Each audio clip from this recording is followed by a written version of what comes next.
This is just a warning that my audio is very loud. I also have the flu, so my voice is a little off. And secondly, that this is such an old case that there wasn't very many photos to use, so bear with me on the video content. Thank you for checking out Curious Cat Crime Sunday. This is Shelby, and today's episode is going to be on Kipland Kinkel and the events of May 20th and May 21st, 1998.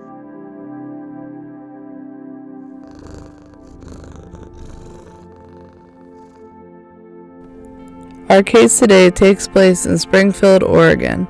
Springfield is a city in Lane County, Oregon, located in the southern Willamette Valley. It is within Eugene, Springfield Metropolitan Statistical Area, separated from Eugene to the west, mainly by Interstate 5. Springfield is the second most populous city in the metropolitan area after Eugene. As of the 2020 census, the city has a total population of 61,851. However, in 1990, the census was 44,787 people, ranked 596th in the United States, compared to 2020, where it was 614. Here are the events that led up to the Thurston High School shooting. On May 20th, 1998, 15-year-old Kinkel was suspended pending an expulsion hearing from Thurston High School in Springfield, Oregon, for being in possession of a loaded stolen handgun. A friend of Kinkel's had stolen a pistol from his father, of one of his friends, and arranged to sell the weapon to Kinkel the night before. Kipland paid $110 for the Beretta Model 90 .32 caliber pistol loaded with a 9-round magazine, which he then placed in a paper bag and left in his locker. When the father discovered he was missing the handgun, he reported it to the police and supplied the names of the students he believed might have stolen the firearm. Kinkel's name was not on the list. The school became aware of his possible involvement and questioned him. When they checked for the weapon, he reportedly stated, "Look, I'm going to be square with you guys. The gun's in my locker." Kinkel was suspended pending an expulsion hearing, and he and his friends were arrested. Kinkel was released from police custody and driven home by his father. At home that afternoon, Kinkel was told by his father that he would be sent to military school if he did not improve his behavior.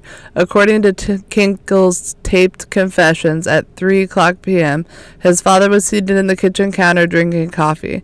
Kinkel retrieved the Ruger .22 caliber semi-automatic rifle from his bedroom and ammunition from his parents' bedroom. He then went into the kitchen and shot his father once in the back of the head, then dragged his body into the bathroom and covered it with a sheet. Kinkel further stated that his mother arrived home at about 6:30 p.m.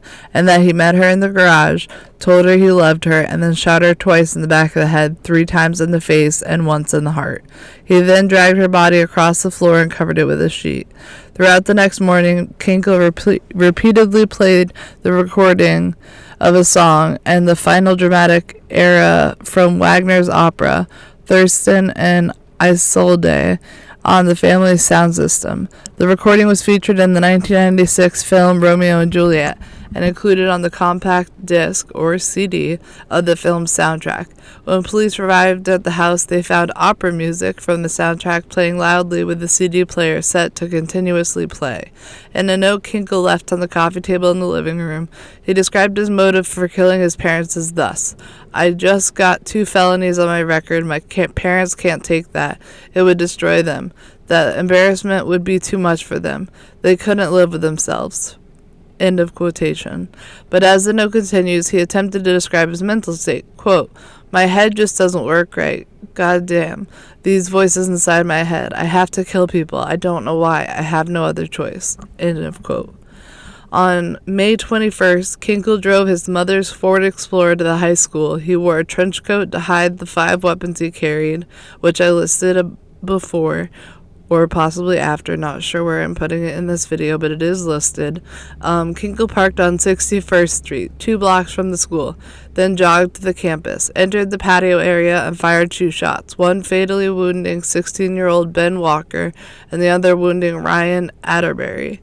He went to the cafeteria and walked across it, fired the remaining 48 rounds from his rifle, wounding 24 students, and fatally wounding 17-year-old Mikhail Nicholson. Kinkel fired a total of 50 rounds, 37 of which struck students and killed 2. 300 students were present at this event. When Kinkel's rifle ran out of ammunition, he began to reload. Wounded student Jacob Riker tackled him, assisted by several other students. Kinkel drew the Glock from his belt and fired one shot before he was disarmed, injuring Riker. Again, as well as another student, he yelled at the student, "Just kill me." The students restrained Kinkel until the police arrived and arrested him. A total of 7 students were involved in subduing and disarming Kinkel. In custody, Kinkel retrieved the knife that was secured to his leg and attacked a police officer, begging to be fatally shot. The officer subdued him with pepper spray. Nicholson died at the scene. Walker died after being transported to the hospital, kept on life support until his parents arrived. The other students, including Riker, were also taken to the hospital with a variety of wounds. Riker had a perforated lung, but he made a full recovery. He received the Boy Scouts of America Honor Medal with crossed palms for his heroism of the day of the attack. The weapons used in the shooting were a 9x19mm Glock 19 Generation 2 pistol, a sawed-off 22 LR Ruger 1022 rifle, a 22 LR Ruger MK2 pistol, and 2 hunting knives. There were 4 people killed in this incident, including the perpetrator's parents at home, so 2 people and 2 at school. There were also 25 people injured. 20 years after the shooting, Kipland Kinkel finally decided to speak out to HuffPost. He said that a previous reported on KLCC affirmed by HuffPost, article, Kinkel now works as an electrician at OSCI. A former cellmate says he and Kinkel bonded over reading works of James Joyce, Ulysses, and the book Crime and Punishment. And Kinkel also became a certified yoga instructor, according to his childhood friend Tony McCown, has an odd-centered piece to him. At the same time, Kinkel tells HuffPost that he struggled that how he doesn't want his past actions to be used to restrict the opportunities for other lifetime inmates who committed crimes in their youth. This struggle compelled him to finally speak after more than 20 years of shunning countless invitations by media. "I've never done this. I've never done an interview," Kinkel told the reporter, "partly because I feel tremendous shame and guilt for what I did, and the element of society that glorifies violence, and I hate the violence that I'm guilty of. I've never wanted anything to do with bring more attention. I have responsibility for the harm that I caused when I was 15, but I also have a responsibility for the harm that I am causing now that I am 38 because of what I did when I was 15. It was a mean-spirited decision," Kinkel told the reporter shortly afterwards. "It's soul-crushing. I don't know how else to describe it. Those justices basically told us to go die, that our lives don't matter, that our existence don't have any meaning, that our future should only been torment, pain, suffering, and misery." The shooting ended when a group of students managed to subdue Kinkel, leading to his arrest. Kinkel pled guilty to murder and attempted murder and was sentenced to 111 years in prison without the possibility of parole. He is currently incarcerated at Oregon State Correctional Institute. Kip was born Kipland Philip Kinkel, August 30th, 1982. He was now the age of 40 at the time of this video. Springfield, Oregon, U.S. is where he was born. His father was William Kinkel, and his mother was Faith, and bear with me on this, Zuransky. Motive was alleged mental illness, and criminal penalty was 111 years without the possibility of parole. This speaks to Kipland's mental health. Due to the fear of being labeled abnormal or mentally challenged. I can't say that word on here. His doctor later said that Kinkel had told him he was hearing voices in his head from the age of 12. He eventually had hallucinations and paranoid delusions, including the belief that the government had implanted a computer chip in his brain and that the Chinese were coming to invade the West Coast.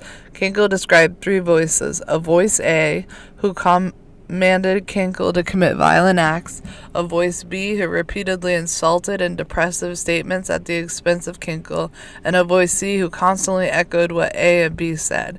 Kinkel claimed that he felt punished by God for being subjected to these voices, and that the voice A is who instigated the killing of his father and mother and the subsequent attack at Thurston High School.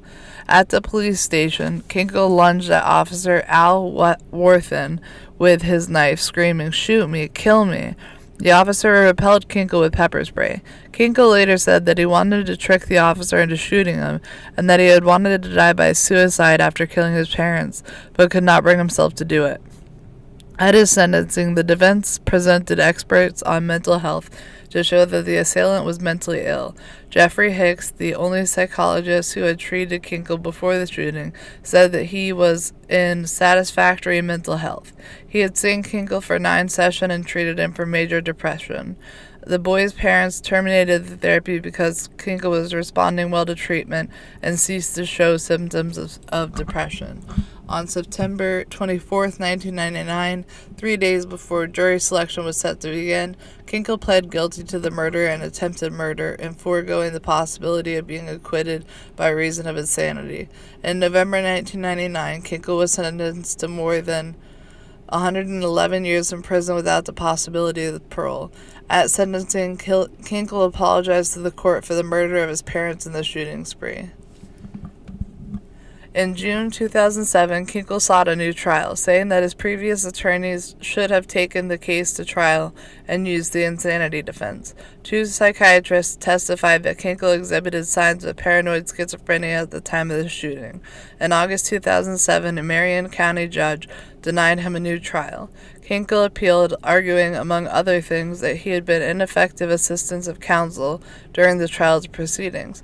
On January 12, 2011, the Oregon Court of Appeals affirmed the trial court judgments denying his motion for a new trial.